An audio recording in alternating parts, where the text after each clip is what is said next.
isandla sakho masizwakale moya oyingcwele ngegama lika Jesu waseNazaretha walisa lendawo ngobukhona bakho each and every corner in the name of Jesus Christ. Baba wethu onamandla, we speak your presence in the name of Jesus. Mlilo dlawo noqothulayo. Baba wethu onamandla onke singena etafuleni. Singena nawe egameni lika Jesu waseNazaretha. We pray. We open our hearts in the name of Jesus Christ. Baba wethu onamandla, izwi lakho let it pave the way and penetrate our hearts. Izwi lakho Nkosi, let it penetrate our mind in the name of Jesus Christ. Baba wethu onamandla siyathandaza. Elevate our faith ngezwi lakho. Nkulunkulu wethu onamandla, speak to us in the name of Jesus Christ. Izwi lakho Nkosi linjengekhwezi likhanyisa ebumnyameni. Maqede ubumnyama bubaleke. Chase away every darkness in the name of Jesus Christ. Baba wethu onamandla siyathandaza. We speak the flow of the anointing in the name of Jesus without any hindrances. Ngegama lika Jesu elinamandla. Let the anointing break every yoke in the name of Jesus Christ. Yonke into Nkosi that can try to hinder the flow of the Spirit in the name of Jesus Christ. Baba wethu onamandla siyakuphakamisa uyinkosi yamakhosi. Nginguye Alpha Omega, mdala wezinsuku. Esandleni sakho kukhona amandla, kukhona igunya. Bayede kuphila kwethu. Bayede mandla ethu. Phakama tonight. Arise, King of Glory, and begin to scatter all your enemies. Ondala bashaka palasia. Ilamando sika pala kashuka. Phakama Nkulunkulu wethu onamandla. Sihlakazeke zonke izitha zakho ngegama lika Jesu waseNazaretha. Sizwe Nkosi ukunyakaza kwakho phakathi kwethu. King of Kings, monde sikapa. Elamando sikabala basuka pala masuka. Rababa koshanda. Siyayivula inhliziyo yethu Nkosi. Baba wethu onamandla onke. Zothi khuluma nathi. Sakhe ngamandla ezwi lakho. Lenzele igama lakho udumo. In Jesus' mighty name. Khonza kodwa izwakala isound yePentecost. We must refuse bantu abasha ukukhonza kube silent. Ingezwakala isound. And we must be intentional. Ekutheni sifuna lento yokuthi we experience indaba ye-baptism of the Holy Spirit. You know, kufanele ukuthi ukwazi ukwenza izinto wenziswa uNkulunkulu hayi ngoba uhlelwe yithina. Ngoba uma uzolanda iprogram eyenzwa yithi iyaslimita isifak sonke. Sanibonani bazalwane? Yeah, ayisifak sonke iprogram, yabona? Yabona namhlanje kuhleliwe ukuthi ubani ophatha uhlelo, ubani ozongenza ukuthi. Asingenile sonke. So wena uma uzokhonza uNkulunkulu ungenayo iexperience yePentecost. Alibonga igama kaJesu and uhlale kuze kuphele isikhathi iminyaka. Alibonga igama leNkosi. Sisuka sikuzama nje masithi phatha uhlelo. I'm serious. Sisuka sikuzama. Sisuka sikuzama masiqoqa umnikelo. Konke fanele uyenze ungacelwa yithini. Ungene kwiprogram kaMoya oNgcwele. Now, siyayihlela yonke leyo nto ukuthi who is MC, who is doing this and this and this. But asik program, asikuhleli ukuthi namhlanje iProphecy izokwehla ngobani. Asikuhleli ukuthi namhlanje who release a prophetic message also in tongues. We don't organize that. We don't plan that. Kumele sibe ngabantu abasha abasesandleni sikaMoya oNgcwele. Aw, thanda namen bathandekayo. Very important, very important, very important. Very important. Very important. I-outpouring kamoya ngcwele once amandla afika, umoya ngcwele akafiki phezu komuntu empty handed. Ma efika umoya ngcwele ufike ephethe ama gift. Phethe ama gift. So, this is a season of all. Praise the Lord. Uma ehla nje ngosuku lwePentecost kuthiwa they were all filled. Shukuthi wonke 120 was baptized. Amen. Endlini kaCornelius mayishumayela uPeter uthenga kayiqedi intshumayelo yakhe kuthiwa umoya ngcwele wehla in the middle of a sermon. Hallelujah. And kuthiwa they were all filled. Chapter 19, book of Acts, verse number 6, mayibeka izandla uPaul kuma disciples. It's the Bible, they were all filled and they all spoke in tongues and prophesied. All. Kuyisho bathandika okumele singalivuma ukuthi uma amandla kaNkuluNkulu enyakaza phakathi kwethu kube khona abaqalazayo ababona into strange. You see, ngoba phethe neBhayibheli amandla la ifike khona must affect everyone. Everyone. Once ehla amandla la ifike khona, everyone must be affected. Why ingenzeki ngale pattern engiyikhothayo? Number 1, enyama reason ukuza enkonzweni without expectation. That is number 1. Ungabe expectant as you are coming here. You expect nothing. You prepare yourself for service. You even pray that short prayer.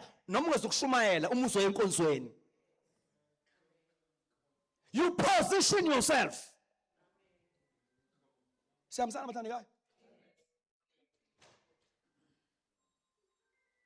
And number 2, kumele ube ne-element of seriousness. Ube nani mathandekayo? Lalela-ke, ukukhonza masikhonza kanje. Uhlafuna ichepisi wena. It's a sign. You don't have that element of being serious. Ukuthi ngathi ukukhonza uNkulunkulu ushunyayelwa, you are chewing a gum. You know, lo moya kuba civilized. You know, nasezintweni zikaNkulunkulu kwi-environment enjengale la sebandleni khona sikhonza uNkulunkulu, especially ngesikhathi seministry yezwi, you are chewing a gum. Ucabanga ukuthi abendlu kaCornelius babe ngehlelwa ngamandla kamoya ngcwele behlafuna ichepisi belale ntshumayelo?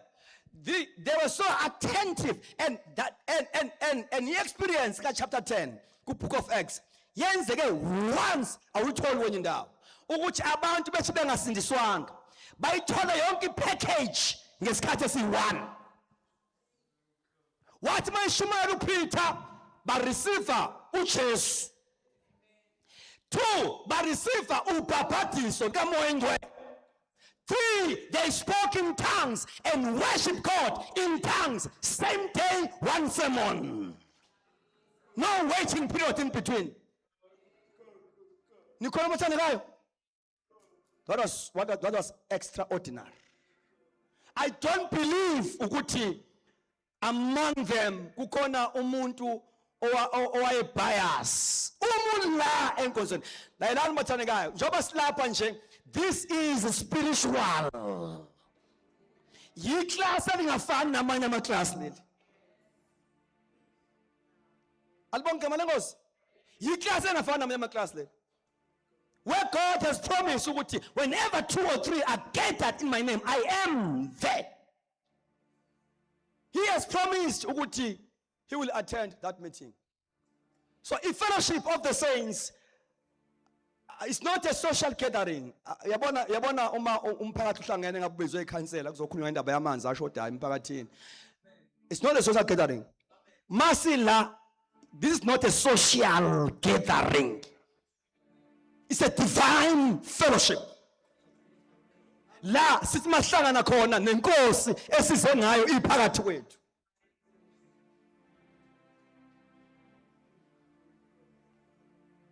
Ayikho inkonzo abantu abasha singena experience kaMoya Ngcwele. Praise the Lord. Ayikho siyasonta. Siqhube program ne? We're just pushing a program. And we must be very careful. Singabe attached to a program at the expense of the manifestation of the Spirit. Do you get what I'm saying? Very important. Now, Joel 2:28, it shall come to pass after what? That I will pour my Spirit upon all flesh. Your sons and daughters will prophesy. You must become a prophesying youth, a prophesying generation. Albon kamalengos, okushiwa spirit filled, led by the Spirit. Amen. Living a holy life, having a contribution ewakhoni webandla and kwi-mission yebandla, having fresh ideas from God. Albon kamalengos. Now, ngifuna ukuthi ke just to give you some characteristics of a prophetic youth. I'm not going to preach about them. Ngizwa mention and then bese singena senza a continuation from there. Albon kamalengos. Give me a next slide. Now, these are characteristics of a prophetic youth.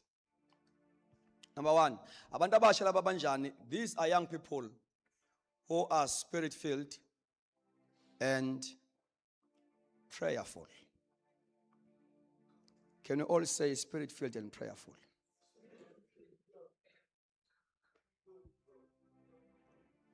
Abantu abasha abagcwele umoya. Abampilo yabo is under the influence of the Holy Spirit. 24 hours. And these are prayerful young people. Must learn how to become prayerful young people. I-local church iya-benefita uma inohlobo lwabantu abasha onama characteristics who are spirit-filled and prayerful. Kunuka iphunga lomthandazo. Amen. They carry God's presence. Number two, why ngiyiboldile leya is because when ngostika kwa namhlanje. These young people are grounded in God's word. They are grounded in God's word. Praise the Lord. I will speak further about that, Master Skubek. Number three, these young people, they are holy and disciplined in life. Ngifisa ngathi ngayisho sonke lento, holy and disciplined in life. And lento yokuba discipline as a young person, it does not come overnight. You become it as you submit in the local church, as you become devoted into any that brings growth in your life. And then at the end of the day, you'll become a disciplined young person. And number four, these young people who are prophetic, they are sensitive to the leading of the Holy Spirit. My God. Hallelujah. Sensitive. Ngamemagama yasibona isikhumba somzimba wakho sinama pause ongekuwabona. Ma pause amancane isikhumba lesi uyakwazi ukuphefumula ngaso. Ngikhona abathandi ka sinama pause. Ingakho fanele umzimba uhlala ugeza ngoba once wanensile avaleka ama pause. And then usungaba nezifo ezithile ngoba lamaphoza sevalekile. Praise God. So kufanele ukuthi ama senses akho akomoya angabi dormant, angabi dull. So when we say these young people, they are sensitive to the leading of the Holy Spirit. uNkulunkulu can use them. Abonke abakaJesu. Ukuba ibandla libe what we call ama prophetic services, where sifika khona sivula inkonzo kodwa manje umoya engcwele asinikeze kube khona ama offerings, ama detour. Ngoba these young people, they can sense the move of the Holy Spirit. Kuyezwakala abathandekayo? Inkonzo lena that is not predicted, easily predicted by the agent of darkness. Because our senses, spiritual senses, are active. Alibonga igama lenkosi. We are led by the Spirit. Even kuma services eswenzayo kuma department ahlukahlukene, it's either ku worship team, you know, njoba ngiministerisha nje. Young people who are sensitive to the leading of the Holy Spirit, they with department ye worship, they with department ye choir. Alibonga igama lenkosi. Ngithi ngiqeda ukushumayela isihlezi ingoma efakazela intshumayelo. They are led by the Spirit. You see, umshumayela akathi eshumayela le subject, I worship song as after that ikhuluma kunye that is contrary to the subject. Leyo nto isho ukuthi we are biased ekulaleleni ukuthi uNkulunkulu uthini. Number 2, ama senses ethakomoya are dull, are dormant.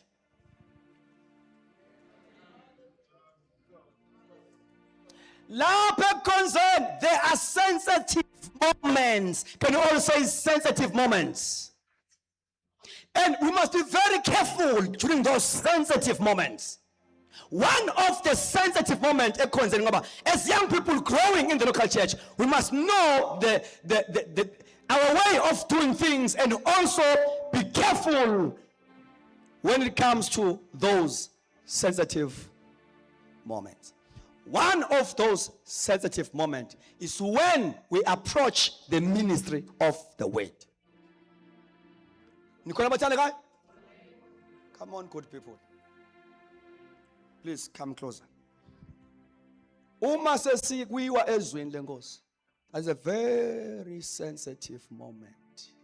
The house must be charged with inspired worship.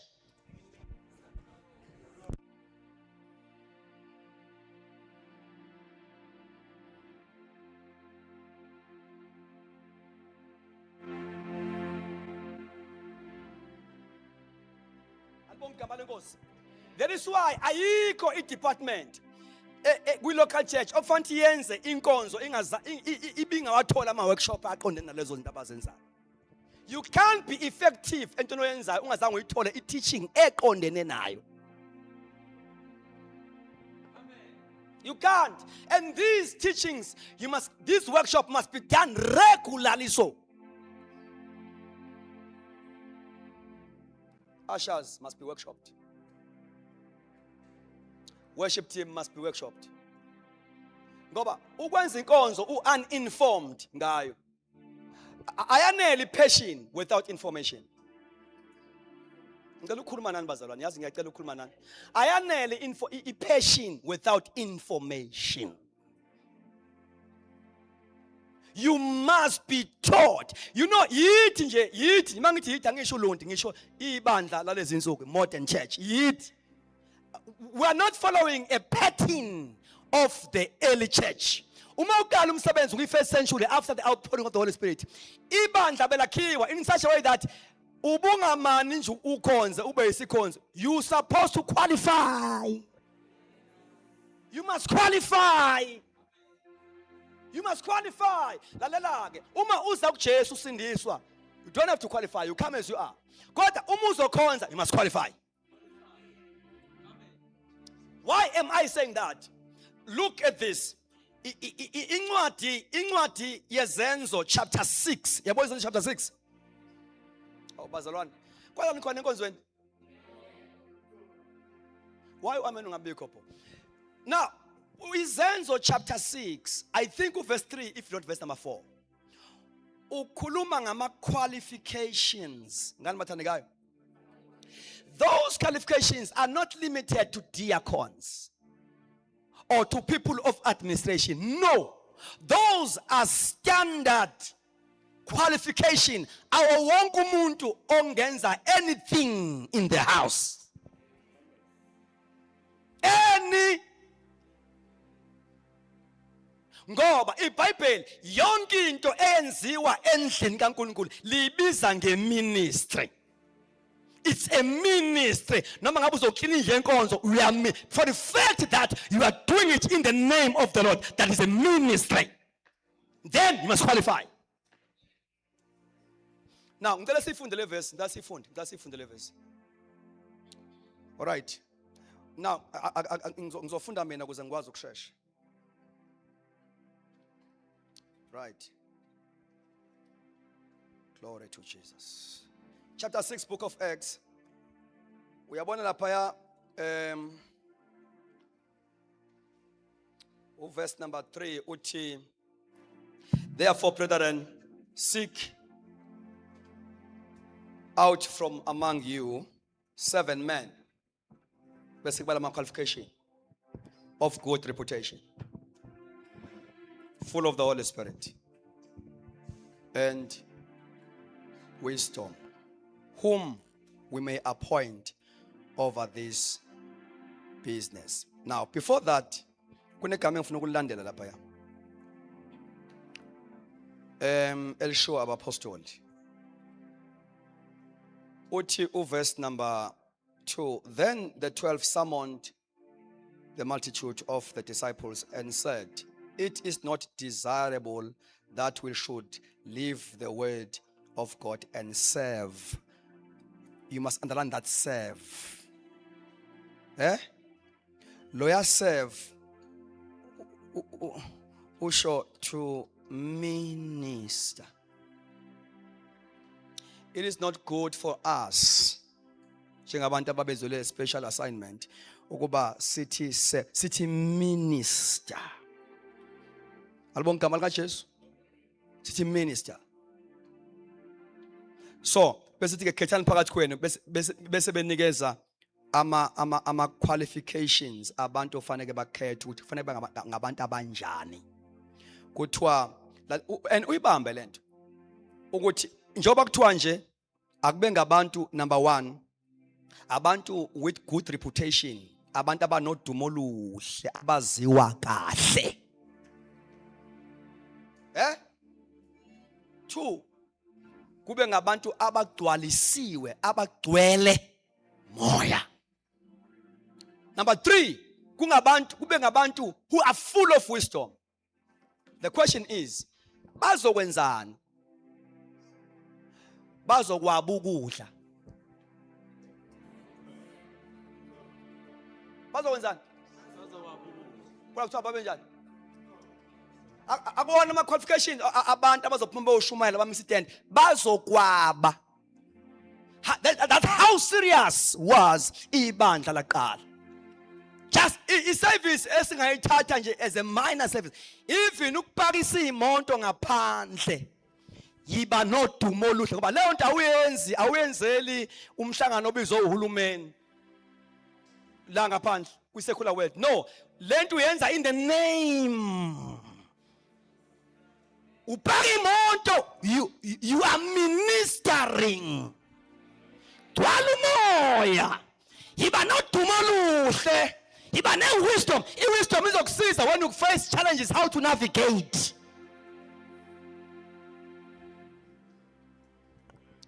Awu hlobo zami. Noma uzoshanyela endlini, twala umoya. And le ndawo ethi akube ngabantu aba spirit filled. Not only abantu nje abagcwalisiwe ngomoya, speaking in tongues and prophesying. Le ndawo ka spirit filled isho ukuthi kumele kube ngabantu laba who demonstrate the fruit of the spirit as a sign yokuthi these people are led by the spirit. Abagcwele nje umoya babe nama tongues kanti character yikho.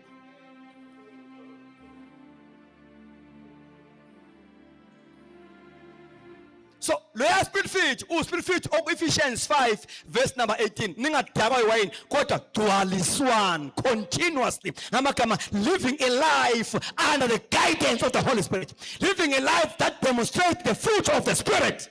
Akubo abantu abanjalo abaphila kuma fruit of the Spirit 24 hours. Bazokwaba ukudla. My God. Bazokwaba ukudla. You don't qualify ukuba sekwayeni ungekho ku verse number 4. You don't qualify ukuba worship team ungekho ku verse number 4. NgokweBhayibheli. NgokweBhayibheli. You don't qualify ukuba uMC ngokweBhayibheli. You know what? Bathanda kwaba enkozini uNkulunkulu kahluphekile thina sihlupheksayo. uNkulunkulu kabajaha abantu. uNkulunkulu abantu madoda. You know lento yokuba sibe yibandla mangithi sibe isibandla ungabuki ulondi ngikhuluma ngebandla lento engikhuluma ngayo anywhere lento kuba sibe yibandla lazy to teach lazy to equip sibe flooded by many things and there is not enough space for doctrine yenza ukuthi sibajaha abantu bethi besindiswa bayeke i-discipleship bayeke i-equipping bawungena ama-services bengekho fit for that.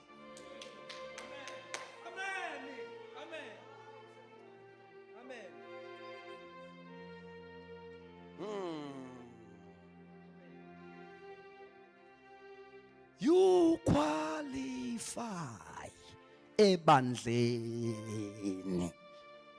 You qualify. Muzokhonza. You qualify. Or you must qualify. Albonga makachesu. You can see this qualification ukuthi abonakala ngama qualification are serious.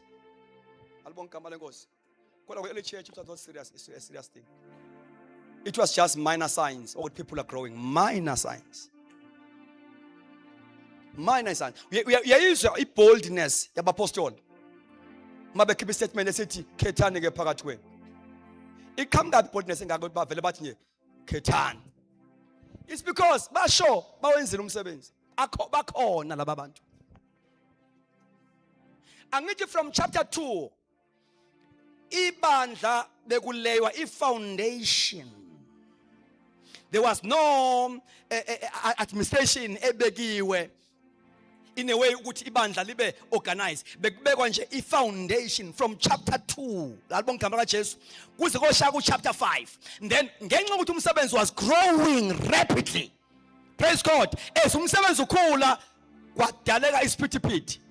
Esinida ukuthi now the church must be organized kufakwe administration. Alibonga igama lenkosi. But they've got enough time to lay foundation, to build and equip the church up until ibandla laze laba nabantu ukuthi makuvele crisis bakwazi ukurecruit ibandla.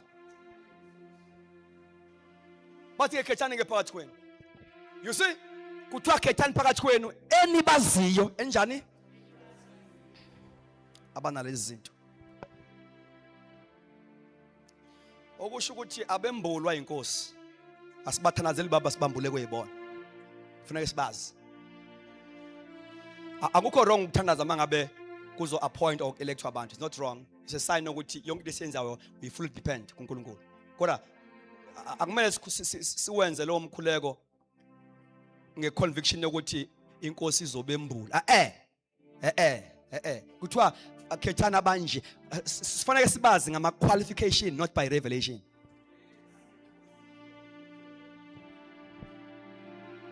Nkosi sambulele wrong lo mthandazo. Wrong. Jesus. Wrong. Ucontrol ku scripture. Wrong lo mkhuleko. Uthi inkosi sambulele uthi ubani ozoba uchairman ubani ozoba akambulwa fantaziwe. Aziwe ngokwama qualifications. Isaphethe ukuthi sithi sesifunde le verse siphinde futhi singayenzi. Sikhethe abantu abangaveli ku verse 4. Sibe sibazi ukuthi abekho vele kodwa sibakhethe futhi. Sathi kahle ukuthi abekho. Webathandekayo. That is why we don't force issues ebandleni. We don't force issues. Kufana nokufunda u1 Corinthians chapter 14 ufundela abantu abangekho fit baba wenza. Ukuthi kunjani pho manihlangana omunye unaloko. Then you read this and ayenzeke lento because abakayi reach level where they manifest. And then ithi doctrine spiritual ibe law enzima to bear it. Ngoba you know abangenile abekho egiyeni ukuthi sebengakhonza according to a biblical pattern. Mina strongly believe bathanda ukuthi einkonzweni zabantu abasha nje singakuhlelanga into kumele yenzeke spontaneous. Hallelujah. Having young people who are sensitive to the leading of the Holy Spirit. Singena nje sishingoma siworshipha kwehla inhlanzi. Kube khona ehlala phezu kwamakhanda abantu. Ngezwe abathandekayo. Kuzwakala aphakame laphayana ayinterprete leyo nto asihlelang masoyenza, but because we are young people who are sensitive to the leading of the Holy Spirit. Oh my God. Angeke yenzeke leyo nto abasha si prayerless. Singakuzila ukudla singenayikhathi singenamaxesha ukuthi sikde size enkonzweni ngesiqhelo. Washa amaXhosa ngenjwayelo. Sibe confined ukuthi this is what we must do. No, in as much as we are taught this is a way, but always as we pray we give more room. We come with expectation that God can do anything anyhow.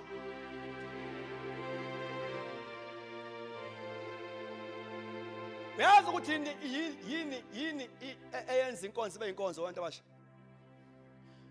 Ukubhadazela kamoya ngcwele phakathi kwethu enze nje. Umoya ngcwele abhadazele enze nje. Kuthinteke nongakathinteki simuzwe phakame bonga singazange simuzwe thandaza, because we can hear the footsteps of the Holy Spirit in the house. That we must be after. Sibe after ama footsteps, sibe after izigi zikamoya oyingcwele ekhonzeni wethu. My God, ayizwakala izigi umuntu omusha ufuna inkonzo ngomthandazo siweza ama footsteps siyizwe sound ye Pentecost. Iphile inkonzo yabantu abasha iphefumule.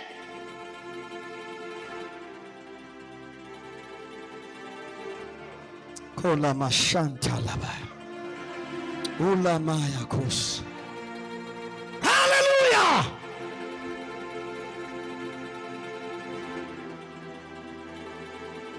Akuyona inkonzo engekho ama manifestation. Say after me, akuyona inkonzo engekho ama manifestation. Na ukukhonza kwebandla ama manifestation engekho kuthiwa ukusonta leyo nto ukusonta. But ukukhonza is when mahlangana Spirit of God manifests. Sikhonzileke lapho. Singayivula inkonzo size siyoyivala singazange siqala ukukhonza. Thatha ufefe siye emakhaya. Singakhonzanga. Hayi suka ningangifaka ekusonteni bathana kawo nesonto nodwa. Ningamsontisa uZulu. Sonto nodwa. You know, up until we become desperate for God, and up until we become sick and tired, your religion will remain like this.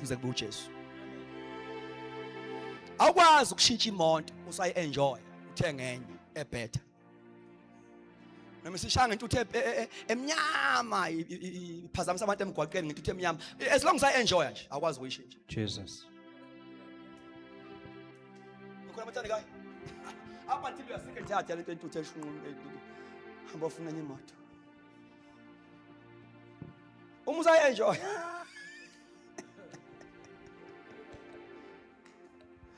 They must be humble. Can you say humble? Humbleness nayo eza ngomoya ngcwele. Ngoba humbleness is not outward. Akuyona lento esibona ngaphandle uyenza. Humbleness is an attitude. Is an attitude. It's an attitude that you must have. The attitude of being humbled. Do you know why? Lonto ukuthini futhi kule context engikhuluma ngayo. Kusho ukuthi noma uNkulunkulu engicobile ngisebenza kwi-gift kodwa I'm always having a room to be corrected. I'm ready to be corrected. humbled, teachable, ready to take instruction, and accountable. Ngabe into engiyenza nje ngenayo into yokuthi I'm accountable of everything that I'm doing. And then these young people also who are prophetic must be bold in sharing the gospel. Boldness is to proclaim the gospel, to share what you believe with other people. We are all witnesses. You know, i-Great Commission ifaka wonke umuntu osindisiweyo. Akone abafundisi alibonke igama likaJesu to become witnesses okwebandla. Emsebenzini la usebenza khona. We speak about Jesus because uyazi ukuthi uma ungakhuluma ngoJesu esikoleni emsebenzini you become a normal Christian and uyadeleleka. Abahedini bakhuluma into zabo zomjolo phambi kwakho ingabe into ebaphazamisayo. Uma right noNkulunkulu bayayishintsha iagenda maqhamuka wena. Amen. Bangabhedi babhede phambi kwakho. Kusho ukuthi usunqunu. Amen. Usunjani? Kusho ukuthi usunaked. Konke kunengubo esisukile la kwena. Fanye mukhamuka nje bayishintshe iagenda. Bakhulume ngokunye ngoba you are the light. Light chase away darkness. Uma ngacima lo gesi, ngicabanga ukuthi ubumnyama bokho bukhona. Ukuthi kuyakhanya. Cima phela uzobona uzokwenzakala. Darkness will manifest. Alibonke igama likaJesu. So thina njengebandla sibambe i-darkness. I-presence yethu emhlabeni. Alibonke igama likaJesu. Kuna darkness enkulu ezokwenzeka after rapture. Ngoba singababambezeli thina we restrain all the systems of Antichrist. Once ahlwithwa kuzozwakala ukuthi nabantu abahambileyo. Noma usindiswe uwedwa ekhaya. Unjani? As a young person, wedwa usindisi, wakwazi ukuthi ubambe into eziningi ezidevilish. I-operation eningi ephazanyiswa ukuthi i-operation yamademon ephazanyiswa ukuthi la ekhaya kuleli gceke there is a young person full of the spirit. Hallelujah. Kunamademon angena space ngoba la ekhaya kunomuntu ethi mayithandaza athi baba egameni likaJesu. Leli gama likaJesu liyaziwa in the realm of the spirit. Buza kumadodana kaSkeva azokutshena liyaziwa in the realm of the spirit. Bazama ukulibiza abantu don't qualify. Kwasho ukuthi izwe lakomoya kune authority elirecognizeayo. uKristu ayinikeza ibandla. Manje iBhayibheli ngiphiwe igunya lonke ezulwini nasemhlabeni. Bese the go therefore. So immediately ngiphiwe igunya lonke ezulwini nasemhlabeni. Bese the go therefore. Kusho ukuthi now leli gunya nginalo ngiyalidelegate ke. Hambani ngalo. So we've got a delegated authority, and this authority, the nature of this authority, it is an authority that is recognized in the realm of the spirit. Is authority that is recognized in the realm of the spirit.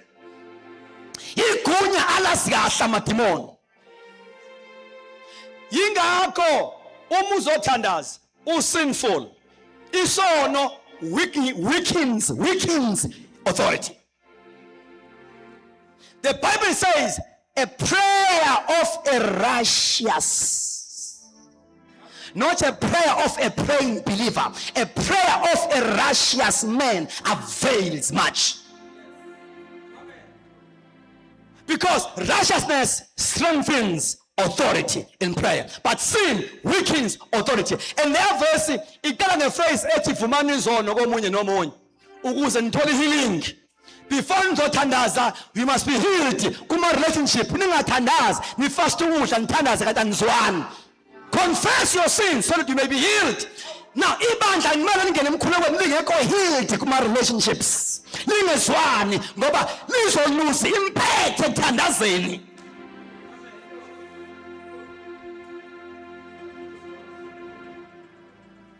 Bese kuthiwa ke a prayer of a righteous man avails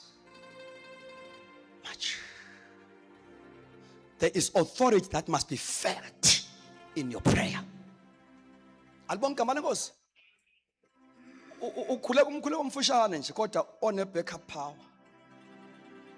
Odethrona uSathane. Odiliza isihlalo sika Satan. Because lo muntu othandazayo in as much as ordinary but ngenxa kamoya engcwele nangenxa ye righteousness which speak of good standing before God. Une authority. Noma uNkulunkulu efuna ukushintsha umhlaba. Ukale ethi uma ngilivala izulu balingana. Ngidede izikhwanye basibhubhisi bese ethi ke bazithobe abantu bam. Bese ngapheli lapho kubantu bakhe bese khipha ababizwa ngegama lakhe. Bonke abantu ngabakaNkulunkulu kodwa kubona bonke ababizwa ngegama lakhe. You must carry, you must bear his name. So ubizwa ngegama lakhe ngoba uyakuzala. Ingane yami ibiza uZulu. Ibiza mina ngoba ngiyayizala. uJesu uthi kubafundi bakhe manikhuleka nothi baba wethu awukwazi ukuthi baba umuntu ongakuzala. Na kuthiwa yilabo bantu ke abazothi mabethandaza bathandaze with authority yokuba ngabantwana yokuzalwa ibona abakwazi ukulivula izulu elivalekileyo. Ibona abakwazi ukumisa isikhonyana esidedelwe ngenxa ye judgment kaNkulunkulu on earth as they pray. Yabona imkhuleko lekhona these days eminye mihle eminye is not right. Alibonga igama lenkosi. Yabona makhona crisis in our nation bese mhlambe one of politicians or anyone ebiza umkhuleko or zonke inkolo kuthiwa kuyokhuleka abathandekayo ngenxa mhlambe ye pandemic ekhona. Abantu abandasendayo bayazi ukuthi lo mkhuleko ngeke kwenze lutho as long phakathi kwalabantu abathandazayo bengekho ababizwa ngegama likaNkulunkulu. uNkulunkulu kalalela uqukaba ulalela abantu ababizwa ngegama lakhe.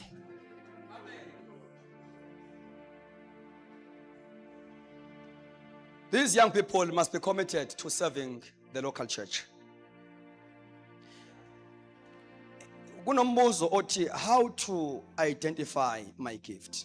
How to know ukuthi uNkulunkulu ngiphiweni. Serve. Do everything. Do what? As you do everything, become faithful. Do everything prayerful. You see? Uzozuyithole into othi mangabe uyenza. Alibonga igama kaJesu. Udevelop more interest. Leyo nto iyasho i-indication you might be anointed for this.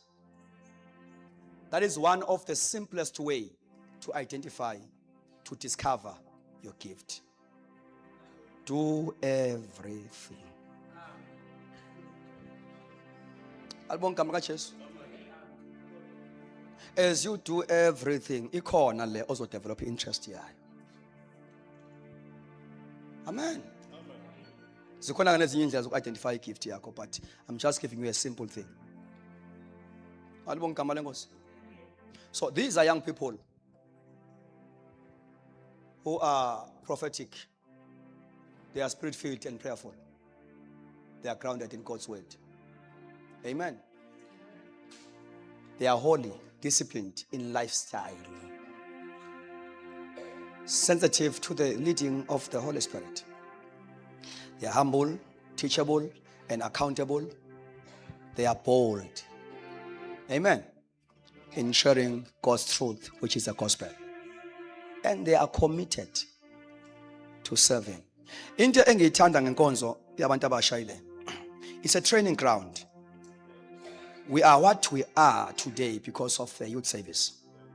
It's a training ground. It's where God raised leaders. It's where God raised powerful ministers. Inkonzo yabantu abasha iyona group ehlukile na wonke amanye. Ene variety. Ene more room to express yourself before God. Alibonga igama lenkosi. Iyona nkonzo lena ene okumele ibe newoza woza. Nikhona amathandekayo? youth service. It shape inkonzo enepointer indlela estructurishwe ngayo. Do you know ukuthi the founder of this church was ahead of our time? If you read it thoroughly, the organization of, especially the youth organization, you can see the leader was ahead of time. Inkonzo yabantu abasha ipoliswa ukuthi asiyazi. Asiyazi. Must be honest about that. Asiyazi. Ayibori youth service. Albon kamera Jesu. It has got everything that can mold and shape a young person and prepare a young person for his or her destiny. Inkonzo yabantu abasha can raise people abangathenjwa kuma workplaces. Albon kamera Nkosi. That is why when you look back, uzothola ukuthi even kuma institutions, tertiary institutions, all these services, student Christian movement, people who were most leading there were youth from AOG. Noma ufika high school, makunento nje eyenziwayo enoNkulunkulu, you will find ukuthi these are young people from the AOG. That's how this church was able to raise young people through their service. Ibingazala abantu abasha bathule nje abayizinkwa kuphela 3 years uyisimungulu. Awunamnyakazo. Hey, noma kuyadunyiswa ngesonto. Hayi. Angisho ukuthi ungadumisi ngecilongo special ma insizwe. Hayi man, kodwa kumnandi insizwe manje ngidumisa ngeverse man. Dumisa ngeverse man ngoba zinamandla, you see. Ithi no verse but iyakhuluma ngezwi. Ngeinsizwe. Ngikhona abathandi ka. Young man must be full of the word of God. Angisho ukuthi osisi bangagcwaliswa. Kodwa kusho ukuthi lensizwa le iubambile umyalo kaDavid. Insizwa iya kuyihlanza kanjani indlela yayo na ngokuqaphela okweswe. It's a shame ukuba sibe neinsizwa esingekho devoted to the word of God. One of the things esifundiswa zona when you are a chairperson of a young person, angikhuluma ngokhumana nje, bekufanele ukuthi kube ngumuntu chairperson we youth, kube ngumuntu nokho onalo izwi, kwenzela ukuthi makwenzeka sihlela khona ongafiki siyazi uchairman uzoshumayela. Amen. Uzoshumayela chairman. Because why? Inkonzo was structured in such a way that inkonzo noma siyenza as inkonzo ye organization part ibi ministerisha ibinjani bathandekayo. Bekuyiwa ekoteni, ikota ibenefita abantu from preaching point indawo engahambele kalula, kodwa mabefike ekoteni besizakale. Because our quarterly meetings and monthly meeting was ministering. Bekuye kodwa abantu abasha begcwele umoya, nikhona bathandekayo abangasanga bahlele ngoba lana amahlangana at a district level there are varieties of gifts and ministries. Abantu bekhonza ngokuhlukahlukana ba benefit from there. Nabangasanga bagcwaliswa ngamandla babuye sebehlelwe ngamandla kamoya oyingcwele. Lento ibiyenza ukuthi nalawa amandla engikhuluma ngawo akwazi ukubenefita. Because all our services, organizational as they were, but they were ministering. Bengayiwe ekoteni ukuze kuwe nengoma esodansa ngayo.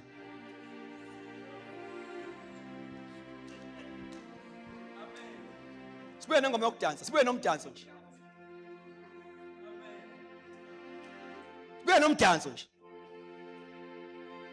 Singabe youth enomoya osemaqakaleni, umoya osidansisayo.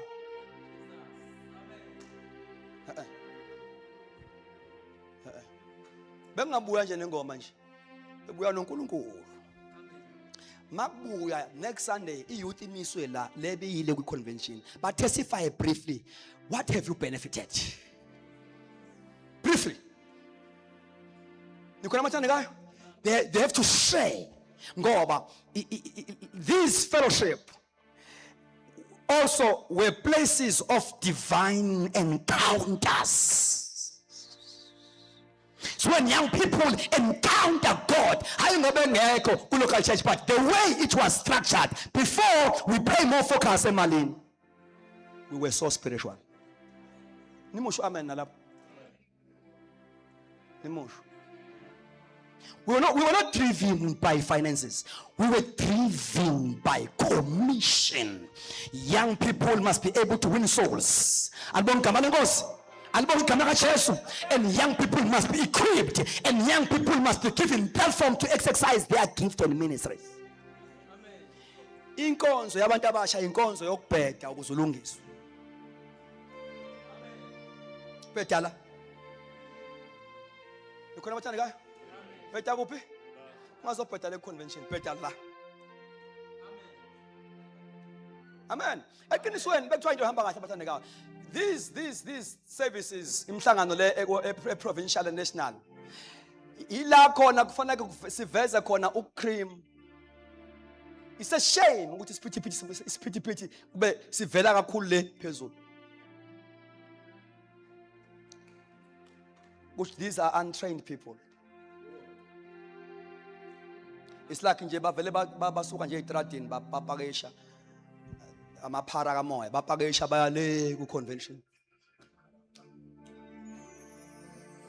Bona ne disorder abanayo. There is no seriousness. Ama conventions sekuyindawo nje ze fashion show. Mina ngilungise akukho wrong uyilungisa ube right uthenge kahle impahla zakho uyilungise ne hairstyle. Kodwa indlela inkosi esincede ngayo masikhula kwa youth. Ubucela qala imali yokugibela before ucele hairstyle yokugibela qala. Ufuna ufike uhlala phambili. Nikhona abathanda kayo? Ngoba inxano. Na kufanele ukhonze uNkulunkulu ngokumfuna, umkhonze ngokumfuna. Singenandaba nokuthi ufike ulalephi ulalisa ukuthiwa ulala eqweni bathi uma nje uthola ikhoza. Amen. Thola ikhoza. Fuhlala la phambili ukuze maye dedele into kaNkulunkulu ishaye kuwe qathi vit before yofika kulabo abadlala lemvu.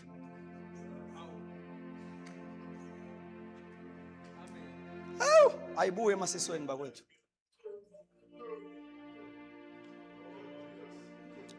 Ayibuye emasisweni.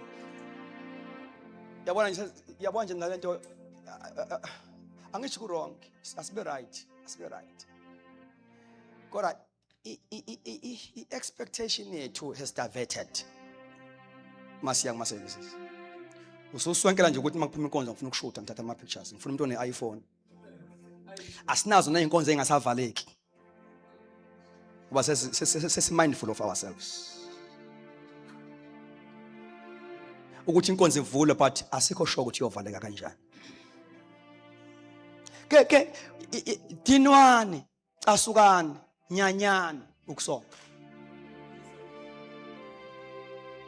Nikhona amathanda ayilungile lento ukuthi from January to December siyayivala official formal. From January to December sivala formally so. Bathandekayo. Nikhona amathandekayo. Sivale kamnandi inkonzo yamanene namanenekazi Mr and Mrs. Sikhonza kamnandi sonta kahle. You know? Fanele kusala iwave one day, isala la inkonzweni wave. Ubona usufika ekhaya. Uthi iwave isala enkonzweni. Usala iCox. Uthi awumofika hawu sengihamba ngicethule sodwa.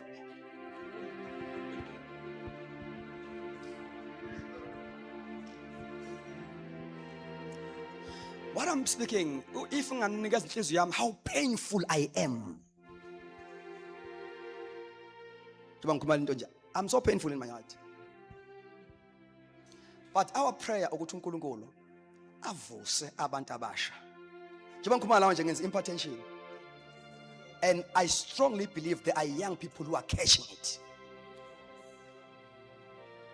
Ayisontisi lento esikuyona, ngicela ukunitshela, ayisontisi lento esikuyona, ayisontisi. Ithina sisontisa.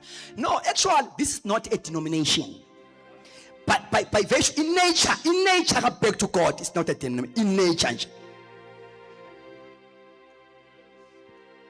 Our identity. This is not a denomination. Young people must know that.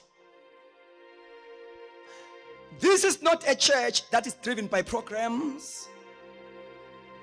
This church is supposed to be driven by commission. From time to time we ask ourselves, basasindiswa nabantu? Basagcwaliswa yini ngamandla kaMoya Oyingcwele? Nikhona abathandekayo? Those are very serious questions that we must ask ourselves from time to time. Umbuzo Paul othi Sabakunakhola namthola uMoya Oyingcwele. That question is generational. As long abantu besasindiswa kumele babuze umbuzo, sewugcwalisiwe na?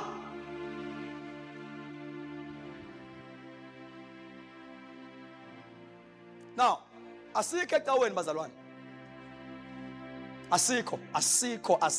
You know, that is why umuzama lenkonzo ukuyisontisa, you suffocate the church.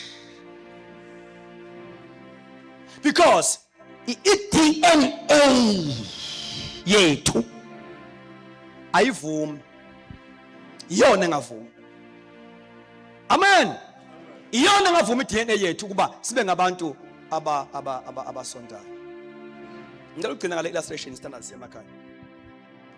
Praise God. Ngeke ngisangene songena kusasa. Ngicela abantu abasha abawu4.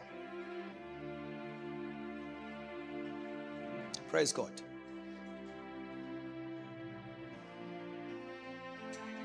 Now, I want just to emphasize in a few minutes. Le ndawo ngiyiboldile. Ngicela oyedwa afunde kwi-New King James. Afunde 2:2 Timothy. 2:2 Timothy. Second book of Timothy chapter 2 verse number 2. Chapter 2 verse number 2. Yeah.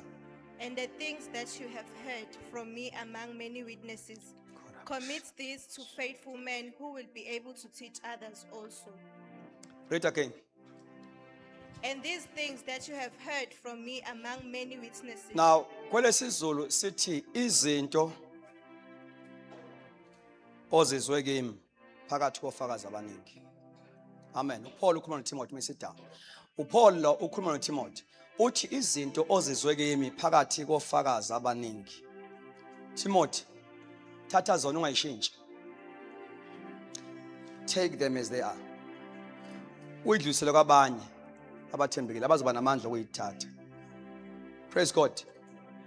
But pass on again to another generation of faithful men. Right. Now, la akakhulumi ngeintshumayelo uTimothy azizwe Paul. Mighty into ezwe kimi. It's not about sermons. Ubonke amaka Jesu. Doctrinal beliefs. Izinto ibandla le New Testament elimi kuso. Things that are commonly believed among the Christian community. Lezi zinto yizinto that sustains the spiritual life of the church throughout all generations. Uma isagciniwe. Please come closer. Uma lezi zinto zigciniwe, they maintain what we call ministry effectiveness of the church. The church will remain effective in ministry throughout all generations. As long besekhona abantu who are called faithful men, who don't compromise with those things.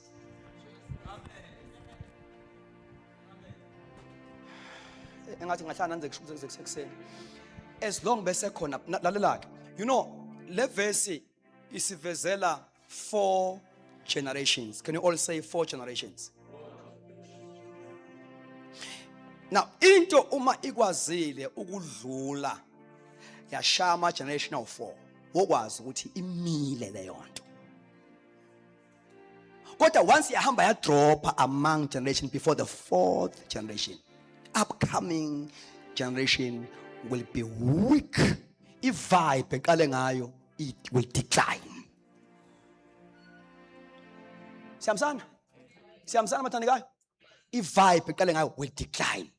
Because from first generation of the recipients of these things, ihambe yalahleka. So therefore, each generation yokuqala evela kuleya verse is a generation of Paul. Can you all say generation of Paul? Uthi izinto oyizwe kimi mina Paul. So the first generation is a generation of Paul. And the second generation is a generation of Timothy. Amen. The third generation is a generation of faithful men. And the fourth generation, read again, sis. Read that verse.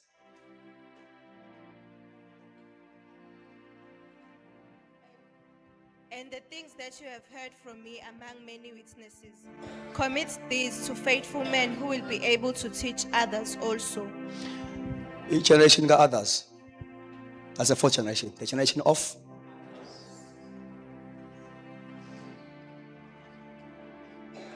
lapha ke kukhulunywa ngokudluliswa kwezinto that sustains ministry effectiveness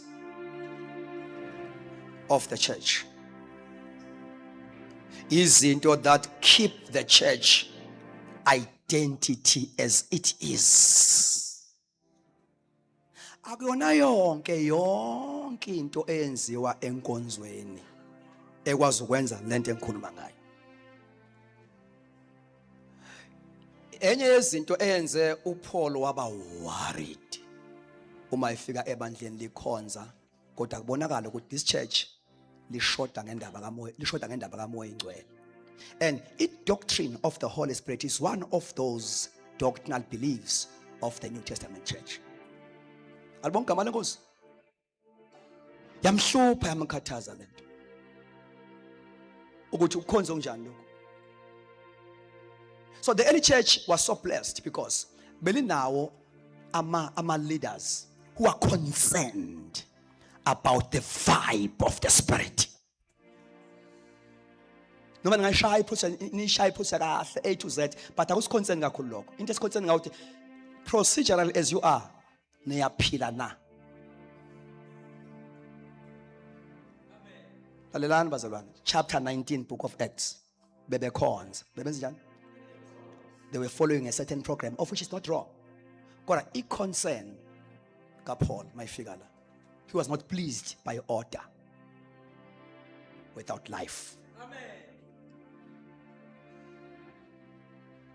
Now, uma isuka la, amen, kufanele ukuthi kube khona abantu abazotholakala. Praise God. Timothy's of the founders. Uma beyibamba iyala. Faithful people. Praise God. I will put the Bible in the Ngifuna iBhayibheli nje. Manual. Thank you so much. Bamba. Fanele ngadrop ngikho lamathandikayo. Into ezokimi phakathi kwafa sedlulise kwabathembekile. Pass it. Fanele ayibambe aphinde futhi ayidlulise. Kuthiwa ke uthi pass on these things very say undiluted as it is. Ayidluli njalo. Uyazi ukuthi mangithi ayidluli njalo. They were so excited, oh Peter. Yabona there's something that is contradicting engafani engahambelani ku chapter 19 book of Acts now chapter 10. Ku chapter 19 Paul was not happy. Amen. Ku chapter 10 Peter umabehlelwa ngamandla kaMoya Ngcwele was happy. Uthi ukhona yini ongala ukuthi la bantu baye emanzi namanenge ngoba bathola umoya oyingcwele njengathi eqaleni. There must be a continuity. Kunezinto esingazishintsha because of times, but kuninto engashintshe bandleni. Systems must change, but core things never change. Do you know when we talk about Apostles' Creed? They bahlala phansi abapostoli ngenxa ye persecution. Ibandla lihlakaze kagcwele endaweni zonke. Bahlala phansi. Benza kwenye into bengizokhuluma ngayo. A body of doctrine. Ukuthi ezisihlakazeka omunye bheka le kodwa we preach one thing. Ezomunye le nakhe sikholwa yikho. Ezomunye le nakhe simila. So when you read carefully Apostles' Creed isivumo so-called undiyakholwa uphethe 12 pillars of things that are commonly believed among Christian not Assemblies of God. As long as ibandla likaKristu limila. Do you know ibandla likaKristu alibi munye ngoba likhonza ndawonye. Into esenza sibe munye ukholelwa kwi-doctrine eyi-one. As long ukholelwa entweni engimi kuyona simunye nawe. Makuthiwa till we all come to the unity of faith. Lord, till we all, not till we all us as AOG, no, till we all as a church of Jesus Christ everywhere. Till we kufana ukuthi these 5 ministries zili-equip ibandla ngoba laba ababizwa uNkulunkulu kwi-Waterscope yibo abawuthungayo umzimba oyibandla ube munye bawuthunga nge-doctrine. Everywhere they go they preach one thing, they unite the church in one doctrine. Till we all come to the unity of faith. So Peter was happy. Uchukhona inongala ukuthi la bantu baye emanzini ngoba bathola umoya ngamagama. We can see the continuity of what happened ngePentecost. Bathola njengathi egaleni. Now isipho sikaMoya Ngcwele si-generational kuthiwa lesi sipho eseni nesabantwana benu nabo bonke abayokholwa. Hawu bazali bami enkosini singathuli abantu bakholwe bangasitholi isipho ngoba ukusonta kuqala lapho ukuthi abantu bakhonze bangasitholanga isipho sikaMoya Ngcwele. Bazokhonza ngani? Bazokhonza ngani bengasitholanga isipho sikaMoya Ngcwele? Till we all come. So, fanele idlula la. Idlule throughout generation. Do you know it decline. Yenzeka kanjani? Yenzeka nini? Lento esibiza nge-spiritual declension. Ukwehla kwezinga likamoya ebandleni. Ukwehla kwe-vibe of an apostolic church. Okay, drop it down. You see? Instead of ukuthi ifike le generation iwile kwi-second generation. Now, each generation ezolandela after idrophile. Kuthi ngingathi dropa, we are being moved, we are shifted from being a Pentecostal church, from being a church that is driven by commission, and then we focus on traditions. So abazozalwa after that bayifike ikwi-vibe ye-religion, ikwi-vibe bayitshela ukuthi yiyo ngoba bayazi. That is why kunombuzo-ke kumprofethi uthi uma ngabe sekunaleyo crisis uthi ukhona yini osasele. Ola masuka pala bashanda. Ukhona yini uma ngabe senale mess? Is there anyone who's ikhona yini remnant abayibonayo, my God? Ayingapheli remnant. Komama, we need remnant. Kobaba, remnant. Nikhona bathandekayo. Ukhona yini osasele? Kola bashanta abayibonayo i-revive kamoya. Glory to Jesus. Niyibona njani ke manje? Niyibona njani manje? Can you stand and pray bathandekayo? Manto la bashanta. Kola bashanta. Can you all pray? Akube ilona lo wathi moya ingcwele sibuyele. Ela maya. Ilikapala entele shala kula maya sukapala ilikapa sontakapala ibandla lonke liyathandaza ngegama likaJesu. Samaya endala basukapatala entala makosha daba zentelebe sukapala rika panto la bashanta. Sibuyele moyingwele, sibuyele, sibuyele. Buya ngamandla, buya ngamandla, buya ngamandla. Selupholile uthando lwethu. Thuma umlilo, thuma umlilo. Selupholile, thuma umlilo. Shaka pataka paka. Ila masanta pakatala. Rapakatola basanta. Zenta kapala bosanta. Yela basanta. Rika patala. Zenta kapaka. Suka pakatala. Repa suka pala. Ela mayaya. Ela mandozea. Rakabaya suyi. Eni mazuka rakabande entapapa zulima sikapane. Hey, hey, hey, ulima sikata ramandozelaba shakapata kapale zundela masuka ramanto kapaka palia suka ishalaba antelia zonto kapala kusantela. Sibuisele, sibuisele, sibuisele, sibuisele. Hey,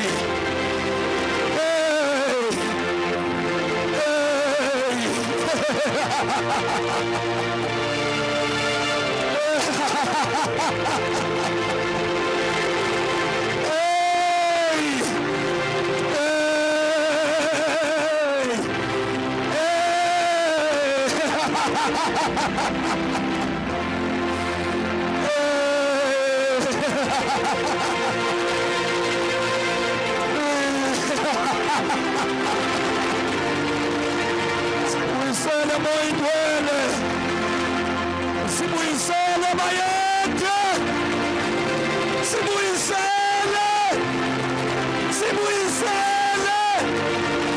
Ayibuye iphuzi kamoya, ayibuye indlala yokulambela uNkulunkulu.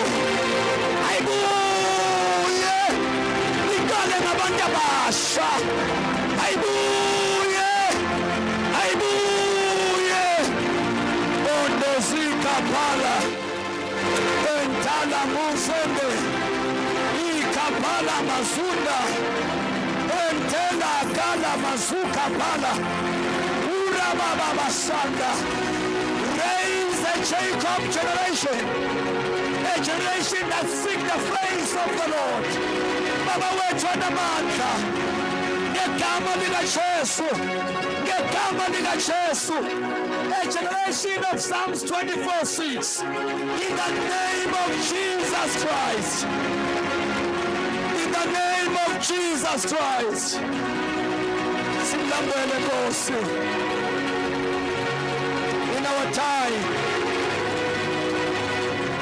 In our time, do it again. Oh, do it again.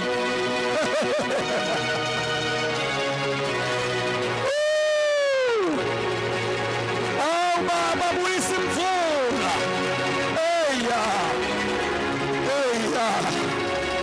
Asiwafuni nama emotions. Sifuna imvula. Oh, Baba, we are hungry for real rain.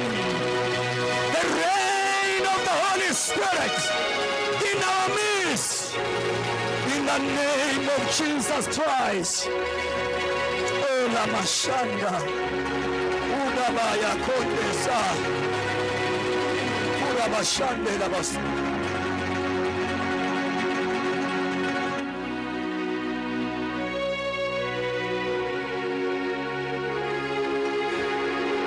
If you say Nkosi ayibuye ngami ungasuka la ukhona uze ngaphambili ibandla, don't stop praying, don't stop praying.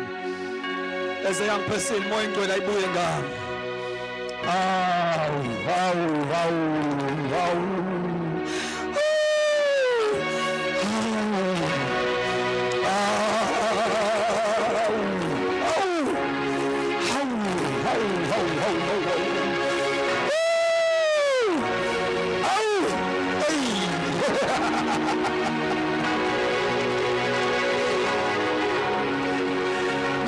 Use me, Nkosi, use me, ayibuye ngami. Ungasuka la ukhona uze ngaphambili ngegama likaJesu. Ayibuye ngami. Uma ufuna umuntu ozoyibuyisa ngaye, use me, Holy Spirit. Oneya suka pala. Ondabaya shandela bakusada. Lift your hands as you pray. Hilaya suka la shende. Abasha bishaka bereti monde la basuka pala basuka dia. Oh, King of glory. Oh, King of glory. Ibandla liyatandaza uNkulunkulu semsebenzini. Ngiyawezwa amandla. Ngegama likaJesu. In the name of Jesus Christ. Mantola Mashanda. Yes, receive. In the name, receive it. The chest. Take it. In the name of Jesus Christ. This amandla kaNkulunkulu. Mantaka palaka sokeko santa. Riba santa lama. Yes. Chest. You can go to your place, most of chest. Yes, Lord, in the name of Jesus Christ. Oh my God. Maya Mashanda la Makonda. Take it. Get chest.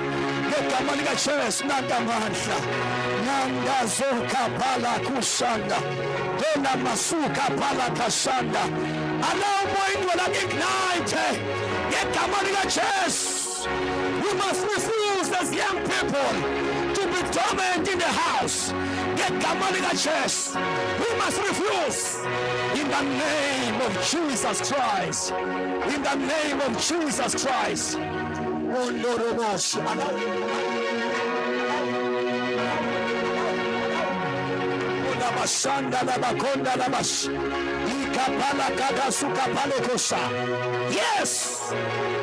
the name of Jesus. Oh yes. Izumlilo.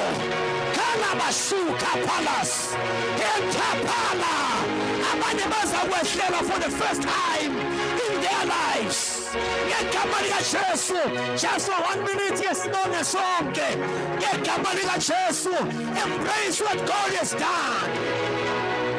Oh my God. Bayete Nkosi. Bayete Mokoko Sakapali Asuka. Inama Santa Kapala. Bayete, bayete.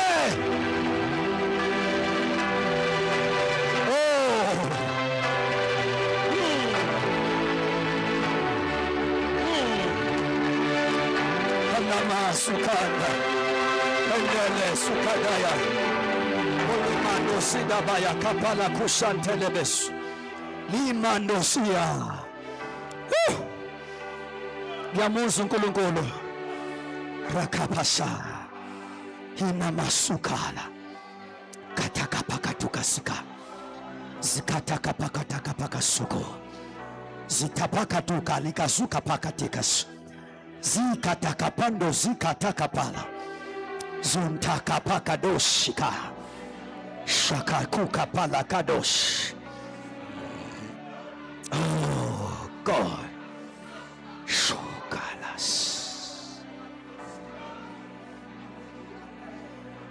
amandla fikile, amandla fikile, amandla fikile endalabasho. Glory, glory, glory. Thank you, Holy Spirit. Amandla fikile.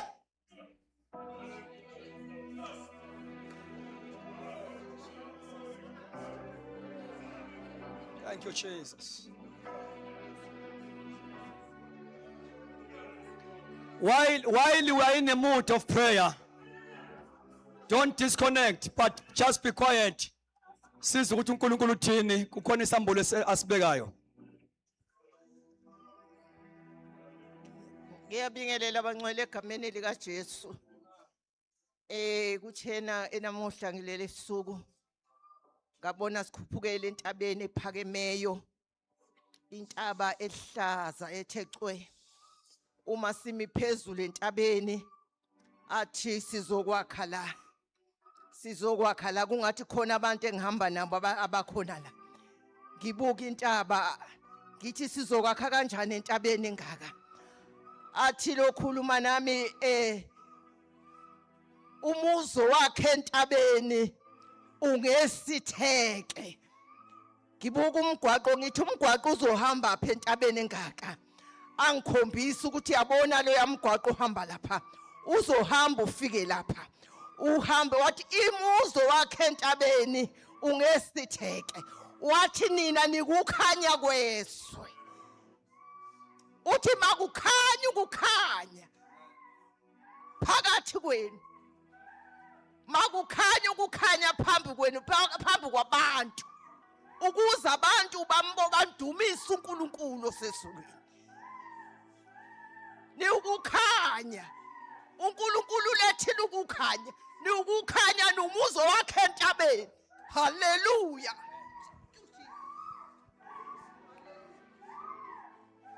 Oyedwa sibongele nje simi kanjalo bathandekayo.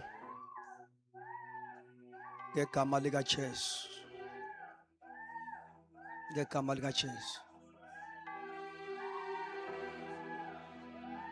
Thank you, Lord. Hallelujah. Thank you, Father. Siyabonga baba wethu olungileyo. Hallelujah. Siyabonga mnikazi webandla. Oh yes. Siyabonga udlela hlatshwa. Wasithengela izulu. Wasithengela ilungelo. Lokuba sibe ngabantwana nezindlalifa zezulu. Hallelujah.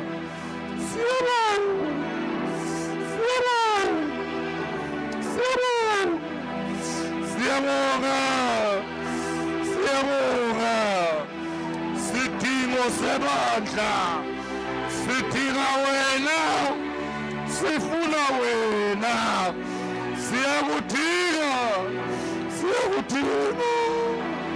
Siyakudinga. Dinga lamadinga. Ngaphandle kwakho sibenze lutho. Hallelujah. Hallelujah. Hallelujah.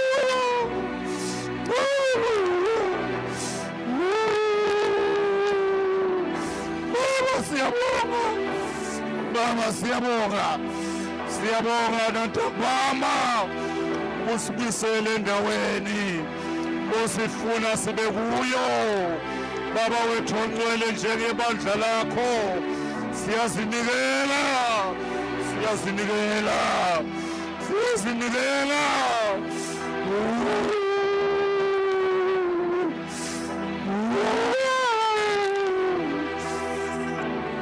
Hallelujah. Siyabonga Baba, sizohlala kule ntaba, sizokwakha kule ntaba, sizohlala. Hallelujah. Siyabonga moya, siyabonga moya wamasu, siyabonga moya wamandla, siyabonga moya wokuhlakanipha, siyabonga moya wokwazi. Baba wethu ongcwele, ukhulume kahle, ufundise kahle. Baba wethu onamandla wonke, ukusibuyisela endaweni yethu. Siyabonga Baba. Hallelujah. Siyabonga mnikazi webandla. Bewufuna Nkosi sihlale kuwe. Sihlale Nkosi sembathisiwe. Sihlale Nkosi sikumoya. Impilo yethu yonke siyabonga Baba. Busisa Nkosi inceke yakho okhulume ngayo phakathi kwethu. Busisa Nkosi ibandla lakho. Baba wethu ongcwele, sibonga ukufakazelwa kwezwi lakho ukuba Nkosi siphakamele endaweni ephakemeyo. Sakhe khona lapho sibizele khona entabeni kaJehova, ngoba entabeni kaJehova kuyabonelelwa. Sibonga ukubonelelwa Nkosi nakusihlwa nje. Baba wethu ongcwele, siyazendlala sizinikele ebukhoneni bakho, asinakusuka kuwe. Amazwi okuphila okuphakade siwathola kuwe. Hallelujah. Thank you, Lord Jesus. Hallelujah.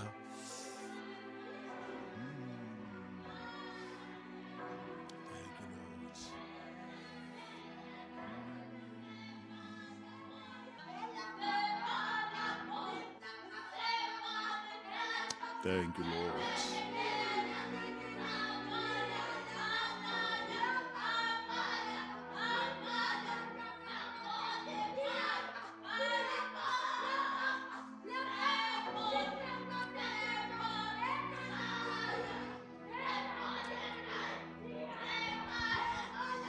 Now, uma kukhona any prophetic message bathandekayo, you can give that moment. It's either interpretation or what, before we can hand over to our fathers. Can we all just be quiet and hear ukuthi uNkulunkulu uthini phakathi kwethu? Amen. Thank you.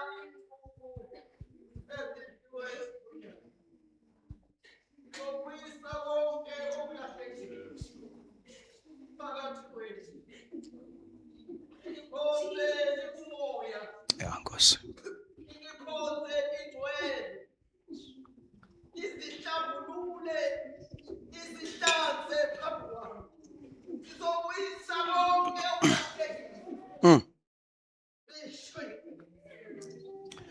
Ya uNkulunkulu usireminder ngeidentity yethu bathandekayo kusukela kule vision yasentabeni umama ibekayo la.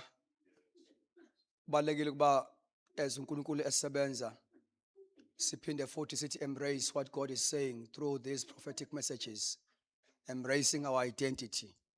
Amen. So siyayibonga kakhulu inkosi bathandekayo egameni lika Jesu. Jesus.